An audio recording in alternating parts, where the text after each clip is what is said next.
Well, in 21st century, different formats of cricket have been well established.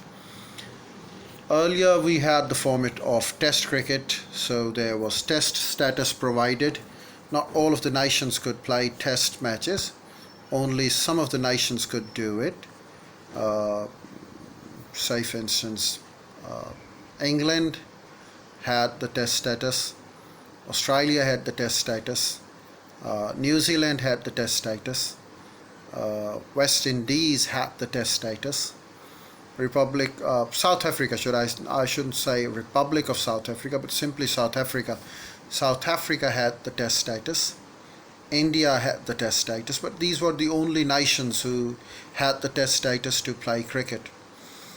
And after partition in 1947, when Pakistan emerged as an autonomous sovereign nation, they were also awarded the Test status, and they became the uh, Test playing cricketing nation in the second half of the 20th century. The other nation who got independence in the 20th century, Sri Lanka, they got their Test status quite late, and I don't really remember the exact year, but it was pretty late as compared to that of Pakistan's.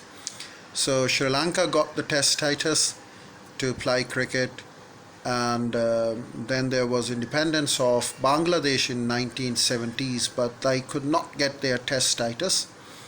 Probably they were not even very keen to apply for the Test status to their cricket.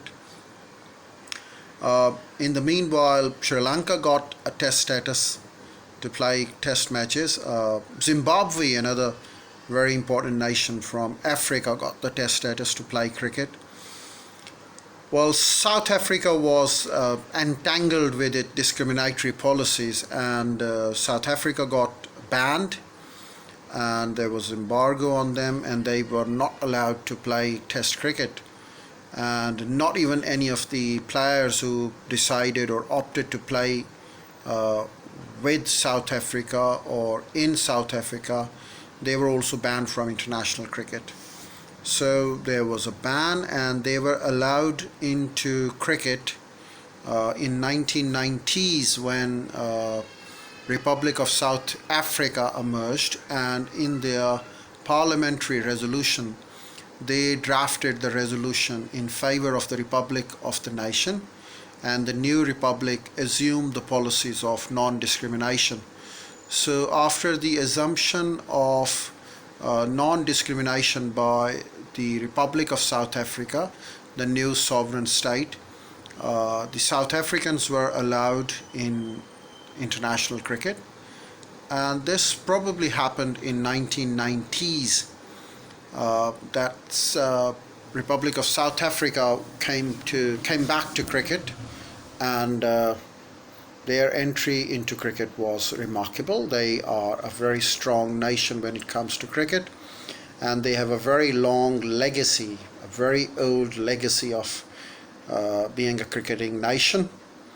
And when they came back to cricket, it was not just Test cricket matches, but one day international had also been introduced, and it was probably one of the World Cups that they participated in 1990s, and their performance was also remarkable, although they couldn't make to the final or semi-final, but whatever the performance they had, they dominated themselves, confirmed themselves as the greatest of the cricketing nations.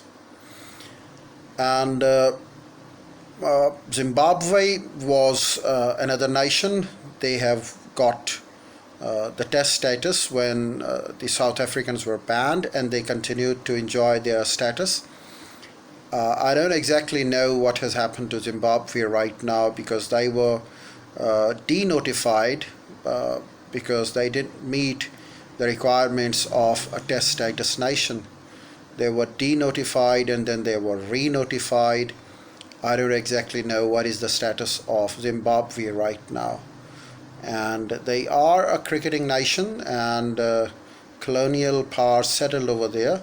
So cricket is a great legacy in the nation of Zimbabwe.